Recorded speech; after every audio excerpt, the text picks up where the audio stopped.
Hello, fifth graders. It's Mr. Yava again. Today I have a music lesson for just your class. And it's special for you because we've got some information we need to go over for looking forward to sixth grade. Now, usually in the spring here, as you guys are thinking about getting registered for classes and you go up and visit C.R. Anderson, usually we get a visit from the band teacher and the orchestra teacher, as well as a visit from the Voices of Tomorrow, which is one of the choir classes.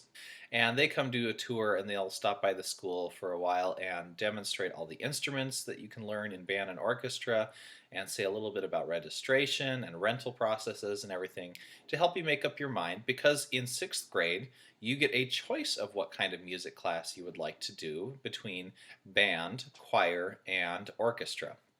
Band, of course, as we've kind of talked about in past lessons, is the brass instruments, the woodwind instruments, and percussion instruments.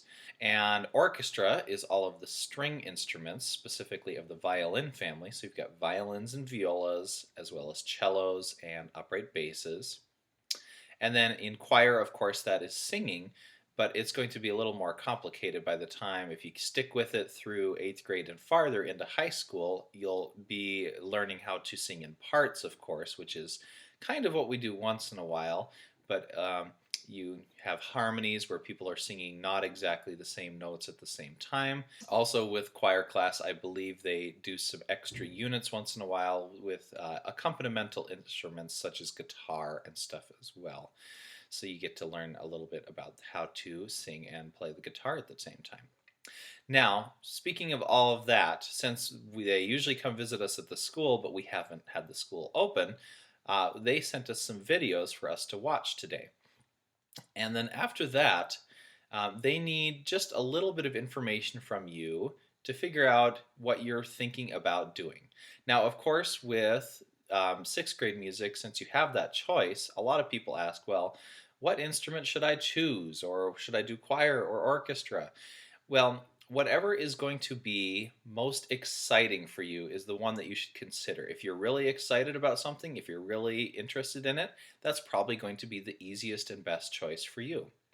If there's an instrument that you don't really want to do, but you decide to do it anyway, you're not going to be that excited for it, and it's going to be less fun and therefore more difficult to practice and get better. All three of the classes, orchestra, band, choir, they all have their unique challenges, and they're all going to have a level of dedication that they need, where you're going to need to be able to bring your instrument home and practice at home frequently.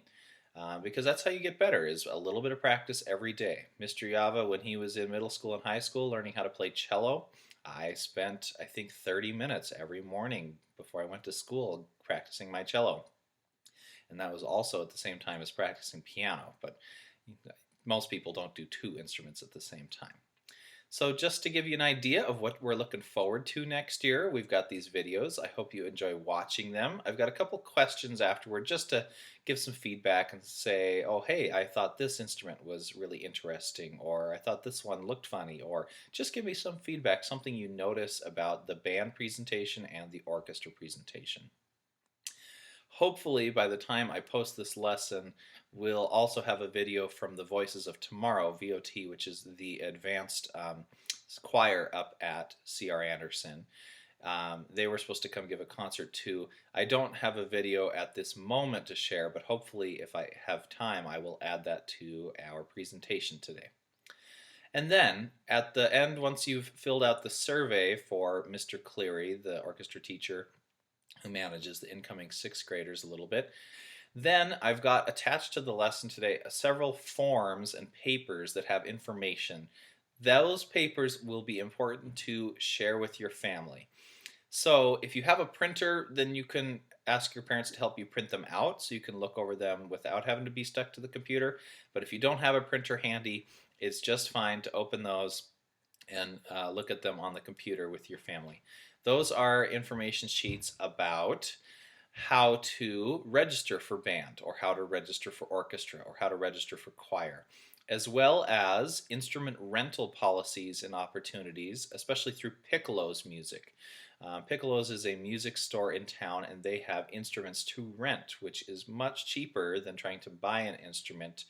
And they do have a rent to own policy as well, if you're looking at that, where you can slowly pay it month by month, and by the time that you have rented it long enough, you've paid off the whole instrument. So take a look at all of those papers and read through them with your family, and that will help you decide what instrument or vocal class you want to do next year in 6th grade. It is required in 6th grade. Of course, if you have any questions or you need some suggestions or some help, feel free to reach out, and you can send me a message on Teams or an email, and I'll do my best to give you some advice if that's what you're looking for. So I hope you enjoy watching these videos today. They're between 15 and 25 minutes long each, so it's going to just be a lot of watching videos today and thinking about instruments that you are interested in, or if you want to do choir. Miss you guys. Hope you have fun today.